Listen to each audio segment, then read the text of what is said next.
Hello friends, आज આપણે બનાવીશું બટેટાનું વરાળિયું શાક। એના માટે મેં અહીંયા 3 મોટા બટેટા સમારી લીધા છે।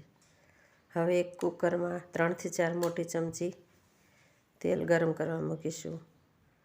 અહીંયા આપણે જો ફરાળ માટે ઉપયોગ કરવો હોય તો ઘી પણ લઈ શકાય। મેં અહીંયા તેલ લીધું છે। તેલ ગરમ થવા આવે એટલે અડધી ચમચી જીરું નાખીશું। આપણું તેલ ગરમ થઈ ગયું છે તો જીરું નાખ્યા બાદ એને ફૂટવા દઈશું। અહીંયા આપણે બટેટાનું શાક બનાવ્યું એવી રીતના સૂરણ અથવા દૂધીનું શાક પણ આવી રીતના વરાળું બનાવી શકાય।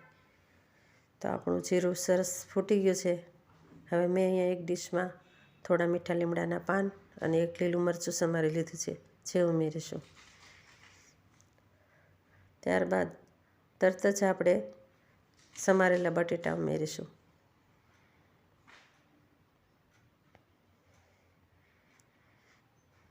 બટેટાને સરસ રીતે ઊંચા નીચા કરી મેં અહીંયામાં 1 ચમચી લાલ મરચું, સ્વાદ પ્રમાણે મીઠું અને 1 થી 1.5 ચમચી ખાંડ ઉમેરી છે।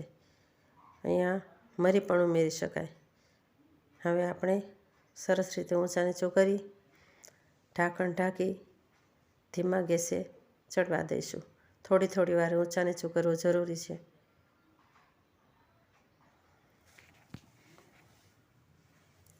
હવે અહીંયા મેં રોટલીનું થોડું મીઠું નાખીને લોટ બાંધી લીધો છે। એના પરોઠા વણીશું। પરોઠાને આપણે લોખંડની તવીમાં ઘી, માખણ અથવા તો તેલ નાખી સરસ રીતે શેકી લઈશું। મેં અહીંયા તેલનો ઉપયોગ કર્યો છે।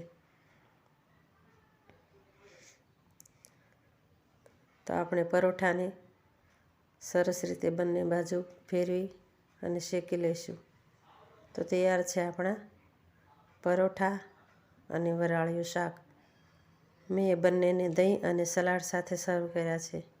તો તૈયાર છે આપણું વરાળિયું શાક, દહીં અને પરોઠા।